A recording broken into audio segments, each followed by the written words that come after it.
जय हिंद दोस्तों, स्वागत है आप सभी का आपके अपने YouTube चैनल जैकपुर पे। आज के इस वीडियो में हम लोग क्लास 12 के इकोनॉमिक्स के टॉपर टेस्ट 4 करने वाले हैं। इसके पहले भी हम लोगों ने topper test 1, topper test 2 and topper test 3 complete कर लिया है। यदि आपने नहीं देखा है तो उसको जाकर देख लीजिएगा, अलग से मैंने प्लेलिस्ट पे बना दिया है, वीडियो के आखिर में आपको मिल जाएगा। तो चलिए शुरू करते हैं। यदि आपने अभी तक हमारे चैनल को सब्सक्राइब नहीं किया तो कर लीजिएगा, बेल आइकन को प्रेस कर लीजिए ताकि आने वाली हर एक वीडियो का नोटिफिकेशन मिले। क्योंकि एग्ज़ाम के समय में काफ़ी सारा वीडियोस अपलोड होता है तो 1 से 2 ही वीडियो को नोटिफिकेशन जाता है, लेकिन आप लोगों को अगर सारे वीडियोस को नोटिफिकेशन चाहिए तो आप हमारे व्हाट्सएप ग्रुप को ज्वाइन कर लीजिए। कुछ नहीं करना है, दिए गए नंबर पर एक बार मैसेज करके ज्वाइन कर लीजिएगा, ठीक है, लिंक मिल जाएगा।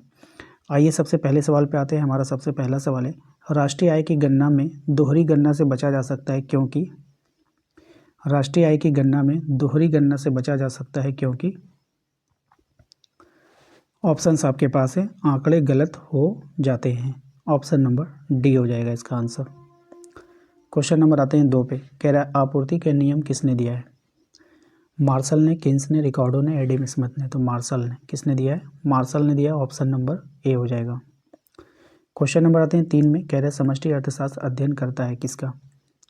तो ये अध्ययन करता है पूरी अर्थव्यवस्था का। Option number C. Question number 4 है आपका, जीडीपी में कौन सी वस्तु शामिल नहीं है? तो जीडीपी में कौन सी वस्तु शामिल नहीं है आपको बतानी है, तो पुरानी car. Option number C. Next है क्वेश्चन नंबर 5, पूर्ण प्रतियोगिता में मूल्य निर्धारण होता है किसके द्वारा? तो पूर्ण प्रतियोगिता में मूल्य का निर्धारण होता है मांग पूर्ति के द्वारा। ऑप्शन नंबर डी हो जाएगा। क्वेश्चन नंबर आते हैं 6 पे। कह रहा है दीर्घकाल में पूर्ति वक्र होता है। तो दीर्घकाल में पूर्ति वक्र कैसा होगा? तो ये होता है पूर्ण लोचदार। Option number A. Question number आते हैं 7 में। कह रहा है राष्ट्रीय आय में मजदूरी क्या दर्शाती है? तो राष्ट्रीय आय में मजदूरी दिखाती है श्रम के प्रतिफल को। क्या दिखाती है? श्रम के प्रतिफल को। क्वेश्चन नंबर आते हैं हम लोग 8 पे। कह रहा है संतुलन मूल्य पर क्या होता है? संतुलन मूल्य पर होती है मांग और पूर्ति क्या होती है? दोनों बराबर हो जाती है। मांग और पूर्ति क्या हो जाती है? दोनों बराबर हो जाती है। Option number C. Question number आते हैं 9 में। जीडीपी की आय विधि में कौन शामिल है? जीडीपी की आय विधि में कौन शामिल है आपको बतानी है। मजदूरी, लगान, ब्याज, तो उपयुक्त में से सभी हो जाएगा, ठीक है। क्वेश्चन नंबर आते हैं हम लोग 10 पे। कह रहे हैं 4 क्षेत्रीय मॉडल में सरकार का क्या कार्य है? तो 4 क्षेत्रीय मॉडल में सरकार का कार्य है कर लगाना, सार्वजनिक व्यय, सब्सिडी, तो उपयुक्त में से सभी। ऑप्शन नंबर डी हो जाएगा। क्वेश्चन नंबर आते हैं 11 में। पूर्ण प्रतियोगिता में फर्म का उद्देश्य क्या है? तो पूर्ण प्रतियोगिता में जो फर्म होता है उसका उद्देश्य है लाभ अधिक कमाना, ठीक है। Option number C. Question number आते हैं 12 में।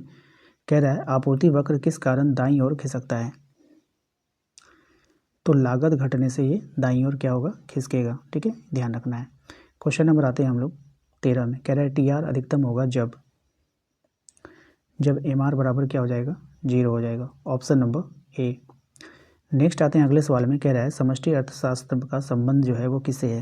तो समष्टि अर्थशास्त्र का संबंध है सामान्य मूल्य स्तर से, कुल उत्पादन से, कुल रोजगार से, तो उपयुक्त में से सभी हो जाएगा। Option number D.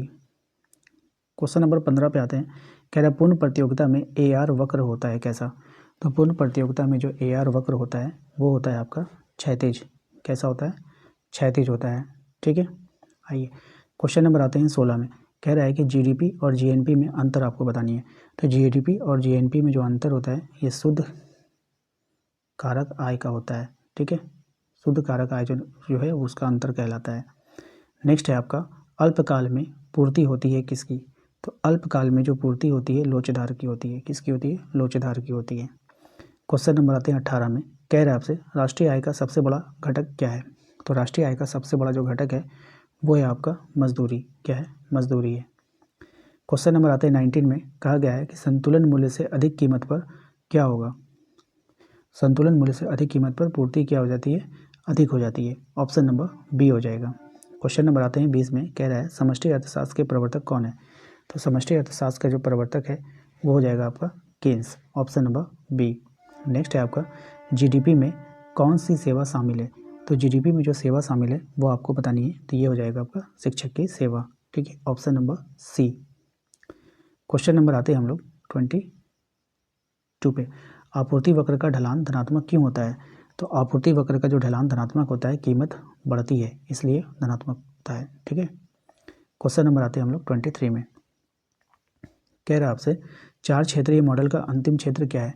तो 4 क्षेत्रीय मॉडल का जो अंतिम क्षेत्र होता है वो विदेशी क्षेत्र होता है। ठीक है, ऑप्शन नंबर डी हो जाएगा। नेक्स्ट है आपका पूर्ण प्रतियोगिता में फर्म होती है कैसी। तो पूर्ण प्रतियोगिता में जो फर्म होती है वो मूल्य स्वीकर्ता होता है। ठीक है, ध्यान रखना है। क्वेश्चन नंबर आता है 25 में। कह रहा है जीडीपी की उत्पादन विधि में क्या जोड़ा जाता है। तो जीडीपी की जो उत्पादन विधि में अंतिम वस्तु को जोड़ा जाता है, ऑप्शन नंबर ए हो जाएगा। नेक्स्ट है आपका संतुलन की स्थिति में बाजार स्थिर रहता है क्योंकि संतुलन की स्थिति में बाजार स्थिर रहता है क्योंकि मांग बराबर पूर्ति होती है। ठीक है, मांग और पूर्ति बराबर होती है इसीलिए। नेक्स्ट हो जाएगा राष्ट्रीय आय में हस्तांतरण भुगतान क्यों नहीं जोड़े जाते। तो राष्ट्रीय आय में हस्तांतरण भुगतान क्यों नहीं जोड़े जाते, वे उत्पादन नहीं होते हैं इसीलिए। ठीक है, ऑप्शन नंबर ए। नेक्स्ट है आपका क्वेश्चन नंबर 28। क्वेश्चन नंबर 28 में कहा गया है कि बताइए पूर्ण प्रतियोगिता में फर्म का लाभ अधिकतम होता है जब। पूर्ण प्रतियोगिता में फर्म का लाभ अधिकतम होगा जब एम आर जो है वो एम सी के बराबर हो जाएगा। ठीक है, option number B. Question number 29 में समष्टि अर्थशास्त्र में अध्ययन का स्तर होता है कैसा। समष्टि अर्थशास्त्र में अध्ययन का स्तर होता है व्यक्तिगत होता है, फर्म होता है, उद्योग होता है या फिर राष्ट्रीय होता है। तो ये होता है आपका राष्ट्रीय, ऑप्शन नंबर डी हो जाएगा। ठीक है, क्वेश्चन नंबर आते हैं 30 में। इसमें कहा गया है जीएनपी में जोड़ा जाता है क्या। अप्रत्यक्ष कर को, मूल्यह्रास को, विदेश से शुद्ध कारक आय को या फिर सब्सिडी को। तो इसका राइट आंसर हो जाएगा विदेशों से शुद्ध कारक आय को। ठीक है, ऑप्शन नंबर सी। तो ये था हमारा 30 सवाल। आशा करते हैं कि आप लोगों को आज का ये वीडियो पसंद आया होगा। वीडियो अच्छा लगा तो प्लीज़ वीडियो को लाइक कर देना है। चैनल पे पहली बार आएँ सब्सक्राइब कर लीजिए, बेल आइकन को प्रेस कर लीजिए ताकि आने वाली हर एक वीडियो का नोटिफिकेशन आपके मोबाइल पे मिलता रहे। मिलते हैं नेक्स्ट अगले वीडियो में। और साथ ही साथ यदि आपने अभी तक हमारे व्हाट्सएप ग्रुप को ज्वाइन नहीं किया है तो बार बार कह रहे हैं, हमारे एक दिए गए नंबर पर मैसेज करके आपको क्या करना है, व्हाट्सएप ग्रुप को ज्वाइन कर लेना है ताकि आपको टाइम टू टाइम नोटिफिकेशन मिलता रहे। और सबसे बड़ी बात है कि जब आप एग्ज़ाम देने जाओगे तो आप कम से कम 8 साल का PYQ रिवीजन करके जाइएगा। अगर आपके पास PYQ है तो अच्छी बात है, अगर नहीं है तो आप हमारे दिए गए नंबर पर मैसेज करके बोलिएगा कि मुझे इकोनॉमिक का PYQ चाहिए। ठीक है, PYQ चाहिए। ठीक है, तो वहाँ पर आप लोगों को उपलब्ध करवाया जाएगा। तो उम्मीद करते हैं कि आपको समझ में आ गया होगा। तो जाते जाते आप लोगों को कुछ नहीं करना है, इस तरह के स्विच को देखने के लिए अलग से मैंने प्लेलिस्ट बना दिया है। उस प्लेलिस्ट पे जाइए, वहाँ पर सभी टेस्ट आपके बिल्कुल फ्री हैं, जो कि फ्री में चलाया जा रहा है। तो आप लोग उसको ज़रूर एंजॉय कीजिए, टेस्ट लगाइए आप लोग और अपने परफॉर्मेंस को बेहतर कीजिए। ठीक है, मिलते हैं नेक्स्ट अगले वीडियो में। Thank you.